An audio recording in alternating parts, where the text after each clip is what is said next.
Hello दोस्तों, नमस्कार। स्वागत है आपका एक स्टडी ऑफिशियल में। आज हम लोग सॉल्व करने वाले हैं प्रश्न नंबर 5। तो चलिए फटाफट बिना देरी किए क्वेश्चन को क्या करते हैं, सॉल्व करते हैं। कह रहा है कि वह अनुपात ज्ञात कीजिए, यानी इस क्वेश्चन में कह रहा है अनुपात ज्ञात करने के लिए।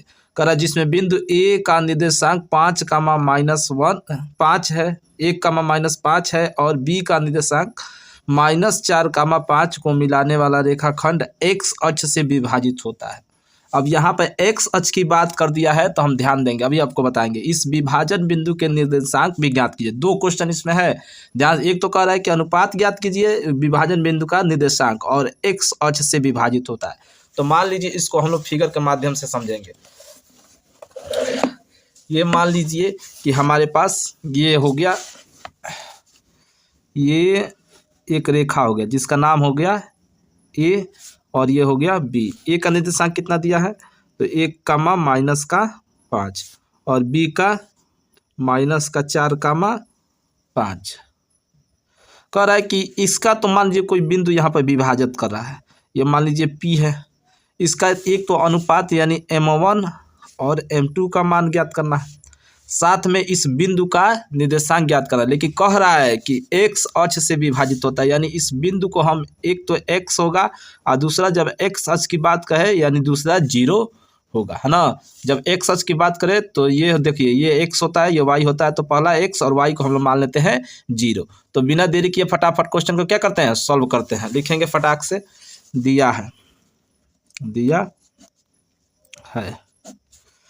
ए का दिया है 1, -5, ये हो गया x1, ये y1। बी दिया है -4, यानी x2, y2। ये जो दिया है p, है ना, लिखेंगे p बिंदु का, निर्देशांक फटाफट नोट कीजिए, सूत्र लगाइए। फार्मूला होता है m1x2 + m2x1 बट्टा में m1 + m2, कामा m1y2 + m2y1, नीचे हो गया m1 + m2 हो गया। अब देखिए p बिंदु का निर्देशांक क्या दिया है, तो x, 0 बराबर, इधर देखिए m1 का मान तो m1 रहेगा, जबकि x2 का मान -4 प्लस m2 का मान तो m2 रहेगा, x1 का मान 1, नीचे फिर हो जाएगा m1 + m2, कामा यहाँ पर m1 का मान तो वही रहेगा, जबकि y2 का मान 5 प्लस m2 का मान तो m2 रहेगा, और y1 का मान -5, नीचे हो गया हमारा m1 + m2। समझ में आया। अब देखिए इसका फटाफट थोड़ा सा करेंगे। यहाँ x1, 0, यहाँ पर करेंगे m1, यानी इसका गुणा तो -4 m1 + 1 m2, नीचे m1 + m2, कामा इधर हो जाएगा 5 m1 -5 m2, और नीचे हो गया m1 + m2। ध्यान दीजिए। अब देखिए जो ये होता है इसकी तुलना हम इसके बराबर करते हैं, इसकी तुलना इससे करते हैं, तो हम 0 बराबर लिख सकते हैं क्या, 5 m1 -5 m2, और नीचे क्या हो गया m1 + m2। ठीक है ना, ऐसे करेंगे प्रश्न को। तो इसके नीचे एक मान का अगर तिर्यक गुणा कराएं तो हमारे पास हो जाएगा 5 m1, इसमें करेंगे तो -5 m2 बराबर, अगर इसका इसमें हो तो ये क्या हो जाएगा 0। इसको फटाक से इधर भेज दीजिए तो हो जाएगा 5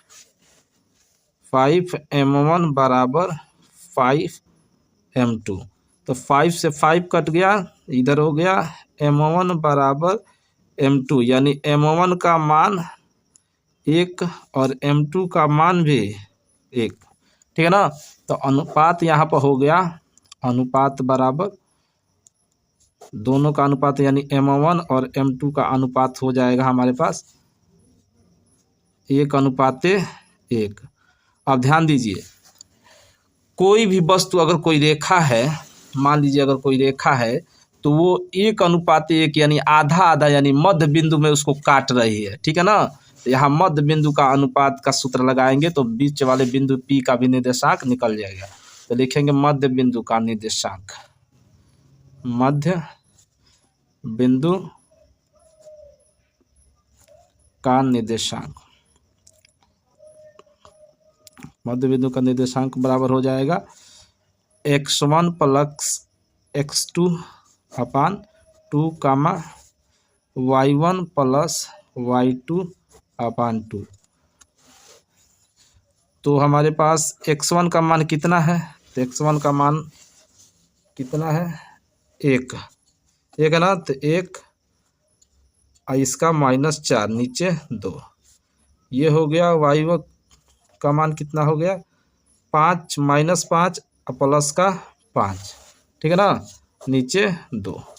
तो अब इसको करेंगे तो इधर तो हो जाएगा हमारे पास -3/2, इधर 5 में से 5 गया 0/2, यानी हमारे पास उस बिंदु का निर्देशांक हो जाएगा -3/0, ठीक है ना। तो ये हमारा हो गया दोनों आंसर। तो इस तरह से इसको लगाएंगे। देखिए कि मान लीजिए थोड़ा सा कि अगर कोई रेखा है, इसको हम लोग 4 मीटर है, तो 4 मीटर है, तो अगर इधर यहाँ पर काटे इधर 2 हो गया, यानी इधर 2 हो गया, तो ये मध्य बिंदु का हुआ कि नहीं, एकदम मध्य बिंदु में, तभी तो इधर 2 और 2 हुआ।